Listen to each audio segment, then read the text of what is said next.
أما بعد قال النبي صلى الله عليه وسلم أنا خاتم النبيين لا نبي بعد أو كما قال النبي صلى الله عليه وسلم محترم হাজিরিন মাগরিবের পর থেকে নিয়ে এখন পর্যন্ত আমরা সকলের রাসূলের মহব্বতে আমরা এখানে সবাই বসা রয়েছি কথা ঠিক না বেঠিক আমাদের সৃষ্টিকর্তাকে একটু সবাই আওয়াজ দিয়ে বলি আল্লাহ আমাদের পালনকর্তাকে আল্লাহ আমাদের রিজিক দাতাকে আল্লাহ এই সর্বময় ক্ষমতার অধিকারীকে আল্লাহ আমাদের রব আল্লাহ ছাড়া আর কেউ আছে না একমাত্র রবকে আল্লাহ আমাদের নবীর নাম কি হযরত মুহাম্মদুর রাসূলুল্লাহ সাল্লাল্লাহু আলাইহি ওয়াসাল্লাম নবী তো শুধু ইমাম শব্দের ঠিক না সবাই বলি না আলেমদের না মাদ্রাসাওয়ালাদের মসজিদওয়ালাদের ঢাকাওয়ালাদের পাকিস্তানওয়ালাদের না আমাদের সবার আমরা তো মুসলমান এই আন্দোলনটা কি উলামায়ে কেরামদের না আমার সবার এই আন্দোলনটা কার সবার ইতিপূর্বে উলামায়ে কেরামদের জমান থেকে আপনারা সবাই শুনছেন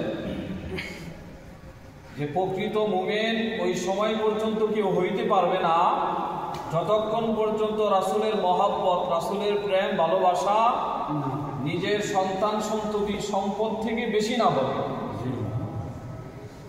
আল্লাহর কসম দিয়ে যদি আমরা বলি আমরা আমাদের জিন্দেগির এই হায়াতে জিন্দেগি 30 বছর 40 বছর 50 60 বছর অতিবাহিত হয়েছে এই বাংলার মাটিতে রাসূলের ইজ্জত নিয়ে সিনেমিনি খেলা হয়েছে না হয় নাই রাসূলকে এদেশের কুলাঙ্গার সন্তানরা রাসূলকে গালি দিয়েছে না দেয় নাই এই কোরআনের উপর আঘাত আসছে না আসে নাই আল্লাহর নবীর উপর একের পর এক আঘাত আসছে না আসে নাই এখানে আমার অনেক ভাই বাবারা হয়তো আছেন আমাদের এই জিন্দেগিতে রাসূলের ইজ্জত রক্ষার্থে রাসূলের সম্মান রক্ষার্থে যারা রাসূলকে গালি দিয়েছে যে এই কুলাঙ্গারের বাচ্চারা এই কুলাঙ্গারদের বাচ্চাদের ফাঁসির দাবিতে তাদের হত্যার দাবিতে তাদের শাস্তির দাবিতে হয়তো আমার জীবনের একটা ঘন্টা 2টা ঘন্টা একটা মুহূর্ত একটা দিন আমরা কোনোদিন অতিবাহিত করি নাই এরকম মানুষ আমরাই না আসি না নাই কোন তাহলে 30টা বছর 40টা বছর এই 50টা বছর অতিবাহিত করেছি কিন্তু রাসূলের মহব্বতে একটা দিন আমরা দিতে পারি নাই রাসূলের ইজ্জত রক্ষার্থে একটা দিন দিতে পারি নাই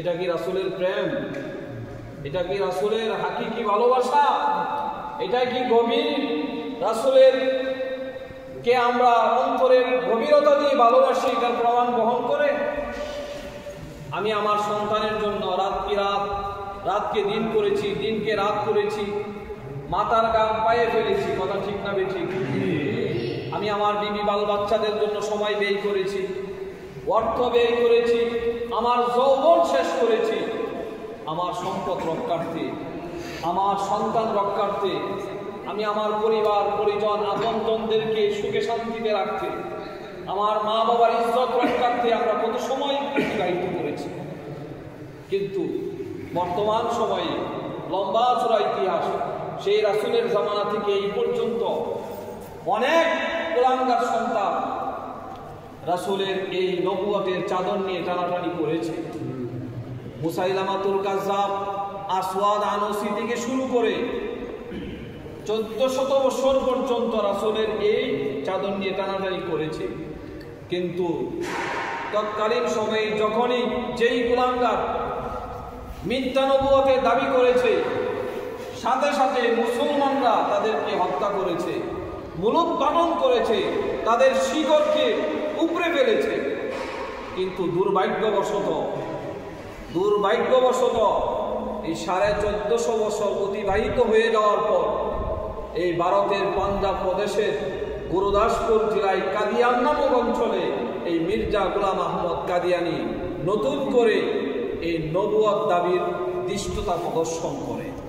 কিন্তু মুসলমানদের এই সময় শক্তিটা একটু নড়বড়ে অবস্থা ছিল, ঐনক্য ছিল, মুসলমানদের মধ্যে মতানৈক্য ছিল, আর্থিকভাবে মুসলমানরা বিপদগ্রস্ত ছিল, যার কারণে ভারতের ইংরেজদের সরাসরি পৃষ্ঠপোষকতায় সরাসরি মদদে এই গোলাম আহমদ কাদিয়ানী বিভিন্ন অঞ্চলে তার শিকড় ঘেরে বসেছে।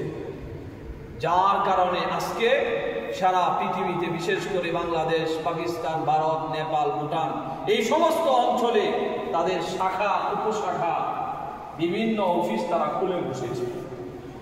তারা চলে বলে কলা কৌশলে মুসলমানদের সমাজে রন্ধে রন্ধে চুপে চারে কলা কৌশলে তারা ঢুকে পড়েছে।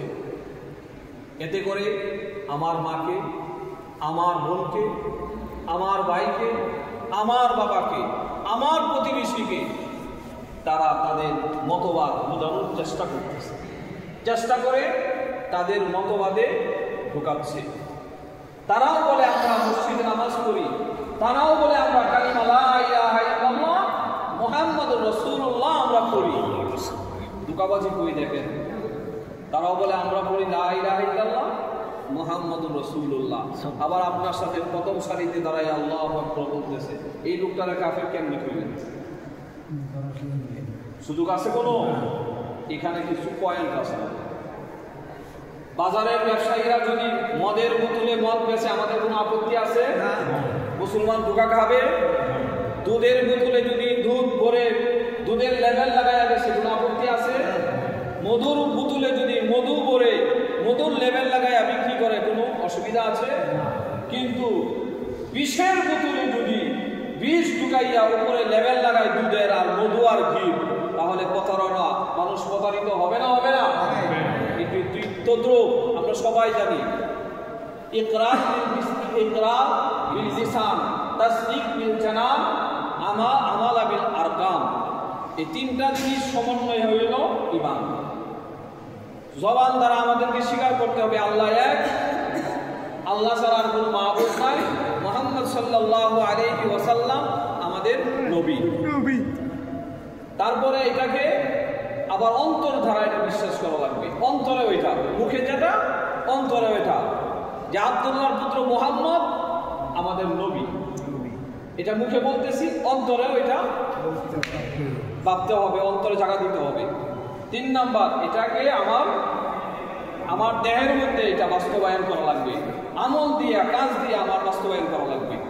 ওরা যে কালিমা পড়ে লা ইলাহা ইল্লাল্লাহ, আল্লাহ ছাড়া কোনো মাবুদ নাই, মুহাম্মদ রাসূলুল্লাহ, ওরা মুখে বলে আমরা মুহাম্মদের রাসূল বলতেছি, কিন্তু এদের অন্তরে হইল এই মুহাম্মদ হইল গোলাম আহমদ। নাউজুবিল্লাহ বলেন। নাউজুবিল্লাহ। গোলাম আহমদ কাদিয়ানী, ওরা বলে আমাদের গোলাম আহমদ কাদিয়ানী, উনার নাম আহমদ, উনার নাম মুহাম্মদ। আল্লাহ কোরআনে যে আহমদ কইছে, এই আহমদ কইছে এই গোলাম আহমদ। নাউজুবিল্লাহ। তোমাদের অন্তরে হইল এই গোলাম আহমদ। তাহলে তাদের ঈমান কি আছে? না, তারা বেঈমান। এইভাবে মুসলমানদের সাথে নামাজ পড়ে, মুসলমানদের সাথে কি করে?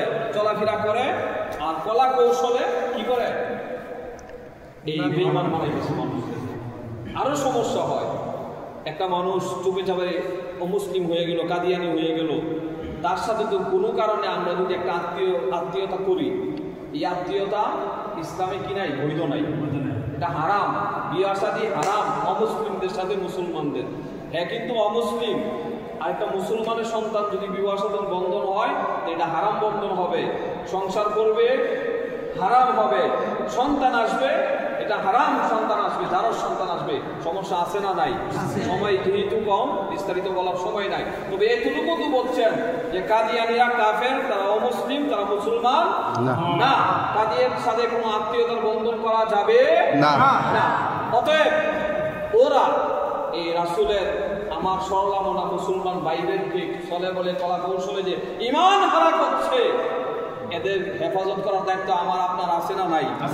না ভাই, একদিন আমার ঘরে কাদিয়ানী ঢুকে যাবে, ঢুকতে সময় লাগবে, তখন তো মারামারি করা লাগবে নিজেরা। এই জন্য আমরা নিজেরা সতর্ক হই এবং এদেরকে অমুসলিম ঘোষণা কিভাবে করতে হয়, করতে গিয়ে যদি এইভাবে আমাদের মনের এরাদা করা লাগবে, ইচ্ছা করা লাগবে কাদিয়ানীদেরকে অমুসলিম ঘোষণা করতে যদি আমার সময় দেওয়া লাগে, একদিন নয়, যদি হাজারো দিন দিতে হয়, আমি হাজারো দিন দিতে রাজি আছি ইনশাআল্লাহ। রাসূলের ইজ্জত রক্ষার্থে কাদিয়ানীদেরকে কাফের ঘোষণা করতে গিয়ে যদি আমার রক্ত দিতে হয়, আমি রক্ত দিব, জীবন দিতে হয় জীবন দিব, আমার যদি সর্বস্ব দিতে হয় সর্বস্ব দিব, রাজি আছি তো ইনশাআল্লাহ। মনে রাখেন যে আমার হায়াত কালকেও শেষ হয়ে যেতে পারে, এই 15 তারিখও শেষ হয়ে যেতে পারে, 16 তারিখও শেষ হইতে পারে, অন্তত জীবনের শেষ মুহূর্তে রাসূলের ইজ্জত রক্ষার্থে একটা দিন আমার রাসূলের ইজ্জত রক্ষার্থে আমি দিয়ে যাই। জীবনে একটা বলতে পারবো যে রাসূলের ইজ্জত রক্ষার্থে কাদিয়ানদের বিরুদ্ধে, অমুসলিমদের বিরুদ্ধে আমি রাসূলের ইজ্জত রক্ষার্থে একটা সময় ব্যয় করছি, একটা দিন ব্যয় করছি, মনে একটু তৃপ্তি দিতে পারবেন? এই যে একটু আগে আমি প্রশ্ন করলাম, অনেকে হয়তো আছে এই জীবনটা অতিবাহিত হয়েছে রাসূলের জন্য একদিন দিতে পারি নাই, কিন্তু এখন তো বলতে পারবো দিয়া পারবো না ইনশাআল্লাহ। আগামীকাল মুটুকুল মোল্লা বাড়ি মসজিদে আমরা নামাজ পড়বো, নামাজ পড়ে ওখান থেকে মিছিল নিয়ে আমরা দ্বীপুর মোড়ে যাইবো, ওখানে দোয়া হবে, ওলামায়ে কেরাম কথা বলবো, আমরা চলে আসবো ইনশাআল্লাহ। এবং শনিবার দিন বাদ ফজর ওলামায়ে কেরামের নেতৃত্বে, ওলামায়ে কেরামের তত্ত্বাবধানে আমরা সবাই ঢাকা যাবো ইনশাআল্লাহ।